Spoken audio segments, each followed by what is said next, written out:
Hey everybody! So today we're going to talk about midpoints. I know that everybody's probably heard me talk about this, about using midpoints as as a way to ease the stress from the square aspects, to ease the back and forth between the opposition aspects, and to ease or be able to see the quincunx or inconjunct aspects. So in the book, first let's talk about what a midpoint is. Midpoint is literally just the midpoint between two planets. Now in the star cards and in the star cards book that comes with it, we specifically go over the Sun and midpoint.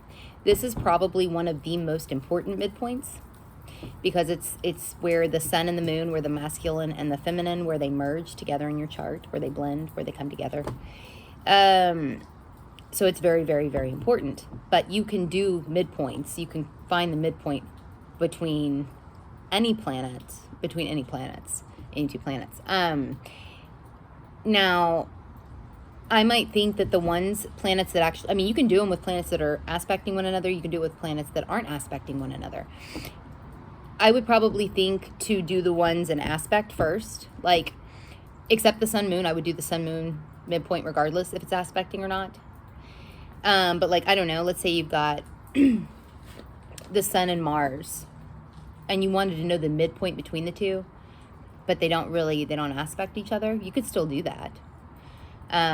Though I do think if they were aspecting each other, it might be probably more important to know it. So, okay, let's talk about ways to calculate a midpoint. So in this example that we have on the card, right, we have an example, and then we've got some more examples in the book on how to calculate it. But again, this will work for more than just the sun moon midpoint. You first want to change everything. You want to change the degrees to the 360 degree zodiac. So on this card, we have the sun at 12 degrees Sagittarius, and we have the moon at 24 Aquarius.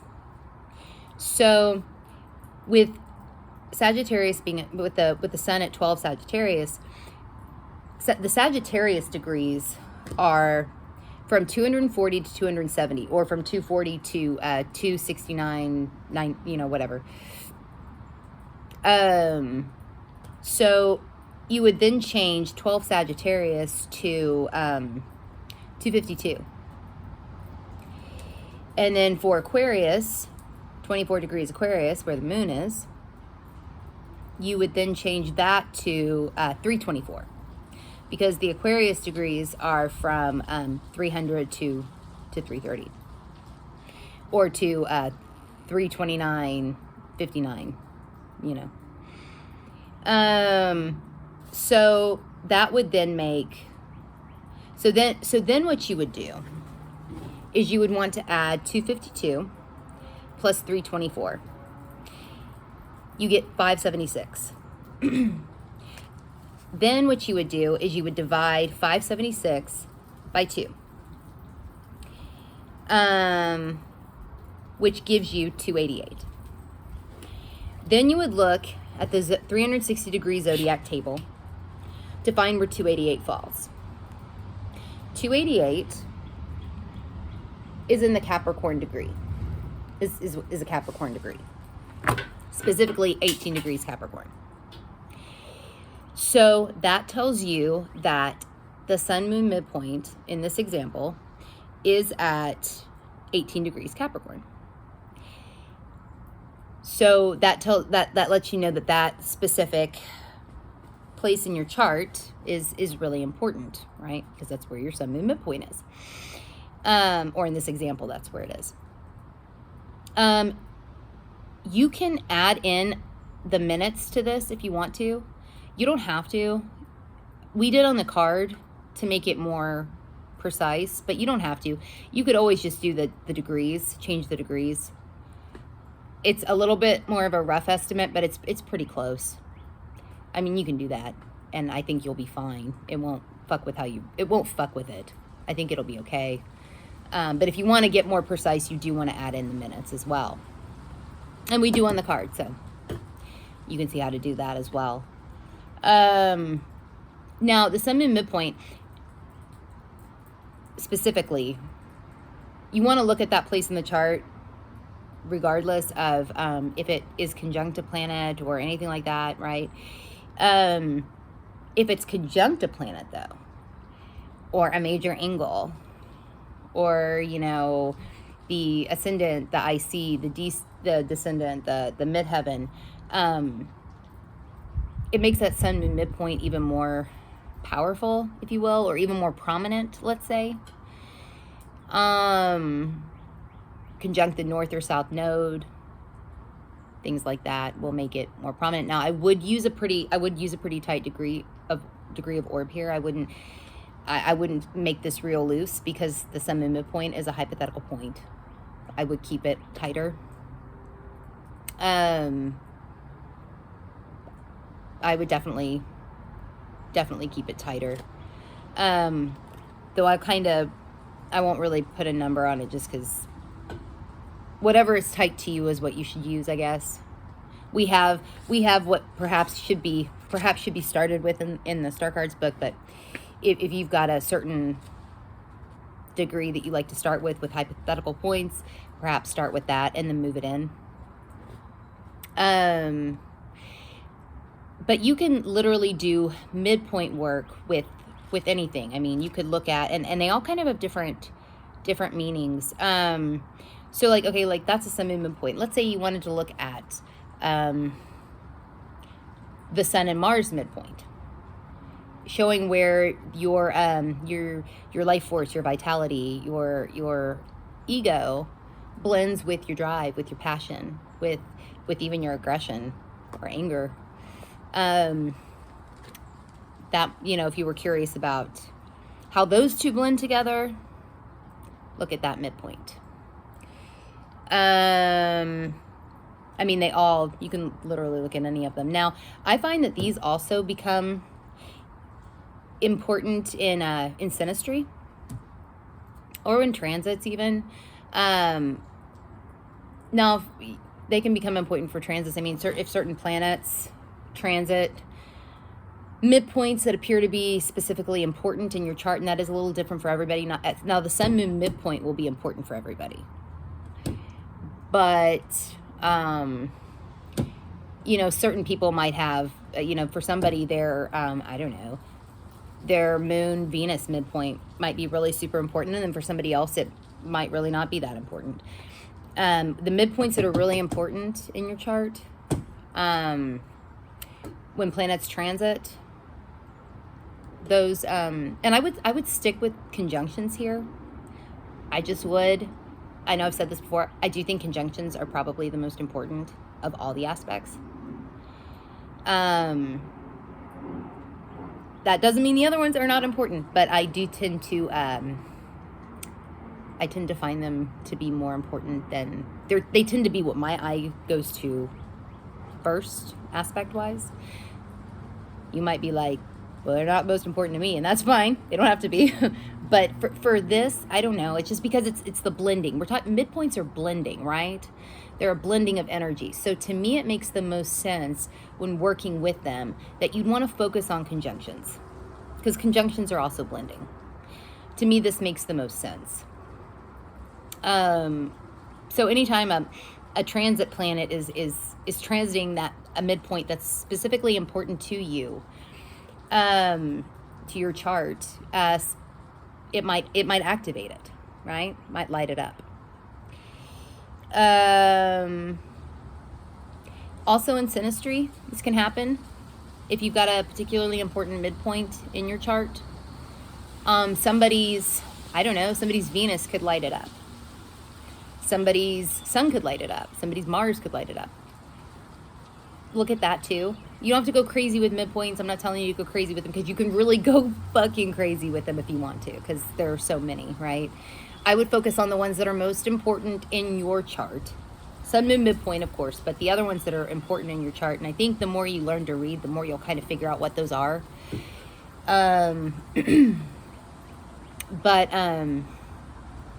But yeah, anybody's, a personal planet of somebody else's that conjuncts midpoint that's personally important to you, yeah, that probably will impact the synastry a little bit.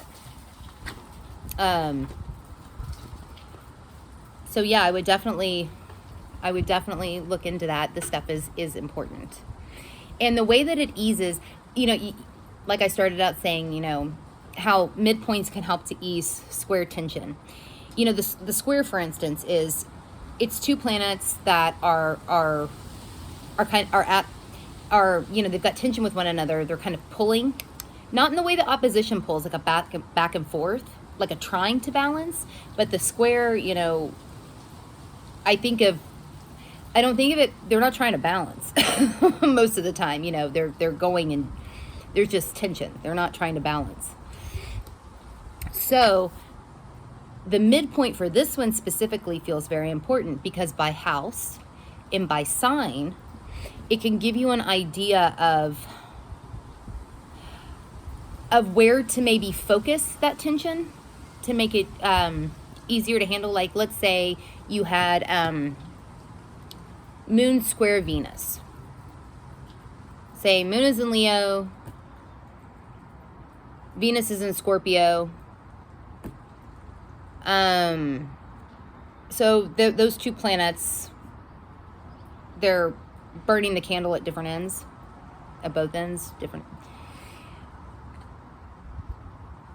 So wherever that midpoint is, and it would be somewhere in like Virgo or Libra, depending on the degrees of the Moon and Venus.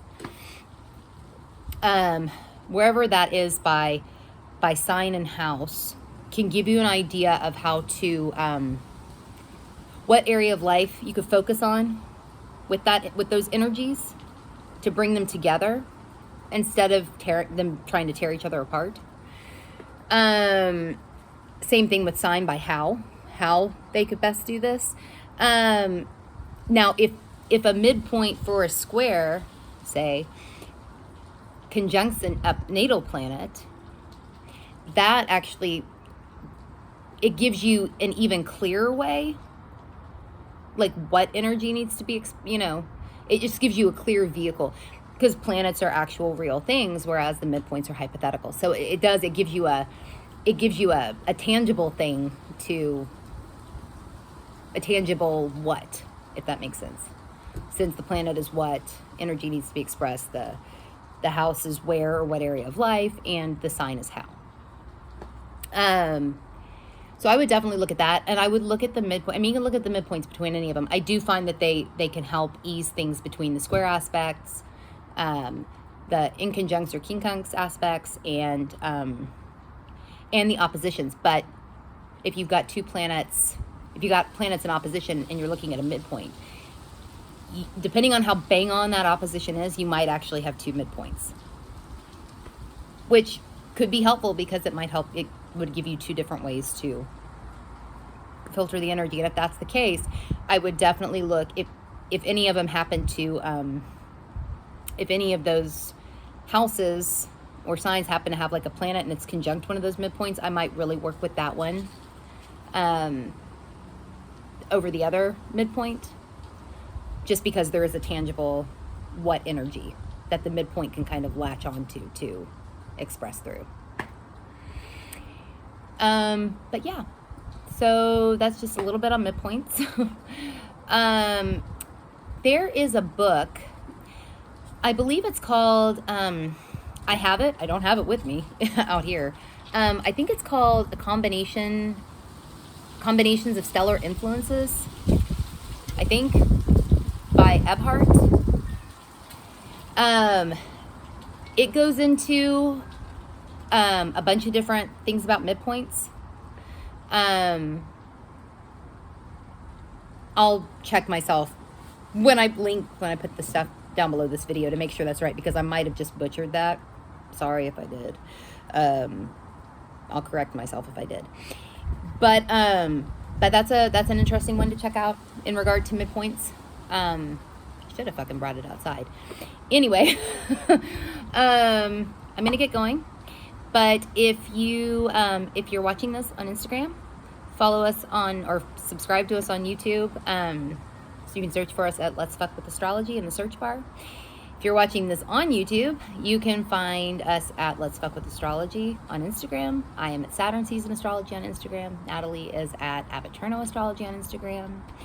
If you do the Reddit thing, you can find us on the subreddit Let's Fuck with Astrology. And if you're interested in the star cards, you can go to letsfuckwithastrology.com/starcards. Okay, I'll see y'all later.